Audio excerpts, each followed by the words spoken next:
नमो नमः। नागार्जुन में संस्कृत महाविद्यालय तरौनी दरभंगा, कामेश्वर सिंह दरभंगा संस्कृत विश्वविद्यालय की अंगीभूत इकाई अहम सहचार्य वीर सनातन पूर्णेंदु राय साहित्य कक्षा राष्ट्रीय प्रतिष्ठा तृतीय खंड पाठ थर्ड विषय सामान्य अध्ययन अनिवार्य पत्र द्वितीय पत्र साठ्य शीर्षक पाषाण काल वस्तुनिष्ठ प्रश्नोत्तर इतिहास से। छात्रों, सामान्य अध्ययन के तहत इतिहास भी आता है।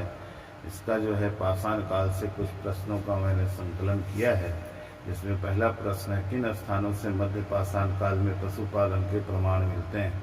तो इसका प्रमाण जो है बाबूर से मिलता है।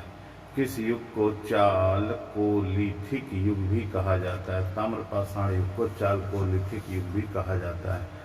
क्वेश्चन नंबर 3, किस एक पुरास्थल से पाषाण संस्कृति से लेकर हड़प्पा सभ्यता तक के सांस्कृतिक अवशेष प्राप्त हुए हैं? तो वो जगह है मेहरगढ़, जिसमें ये सांस्कृतिक अवशेष प्राप्त हुए हैं। क्वेश्चन नंबर 4, भारतीय उपमहाद्वीप में कृषि के प्राचीनतम साक्ष्य कहाँ से प्राप्त हुए हैं? तो मेहरगढ़ से प्राप्त हुए हैं। निम्नलिखित में से किस स्थल से हड्डी के उपकरण प्राप्त हुए हैं?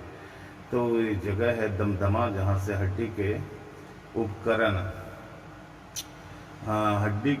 प्राप्त हुए। तो महदहा से उपकरण प्राप्त हुआ है, दमदमा से नहीं। और महदहा जो है उत्तर प्रदेश के प्रतापगढ़ जिला में है। क्वेश्चन नंबर 6, एक ही कब्र से 3 मानव कंकाल कहाँ से निकले हैं? तो दमदमा से जो है एक ही कब्र से 3 मानव कंकाल निकले हैं। मानव द्वारा सर्वप्रथम प्रयुक्त अनाज कौन सा था? तो वो जौ था, जो प्रयुक्त प्रथम अनाज था। भारत में कृषि के प्राचीनतम साक्ष्य प्राप्त हुए हैं, लवरा देव से प्राप्त हुए हैं। भारत में पशुपालन कृषि दोनों के प्राचीनतम साक्ष्य एक साथ कहाँ प्राप्त हुए हैं? तो मेहरगढ़ से प्राप्त हुए हैं। उस स्थल का नाम बताइए जहाँ से प्राचीनतम अस्थायी जीवन के साक्ष्य मिलते हैं। उस जगह का नाम है मेहरगढ़। भारतीय पुरातत्व का जनक किसे कहा जाता है? तो अलेक्जेंडर कनिंघम को कहा जाता है। राष्ट्रीय मानव संग्रहालय कहाँ पर है? तो भोपाल में है। राख का टीला किस नवपाषाणिक स्थल से संबंधित है? संगनकल्लू से है। नमो नमः। कोरोना से बचते रहें। भारत जीतेगा, कोरोना हारेगा।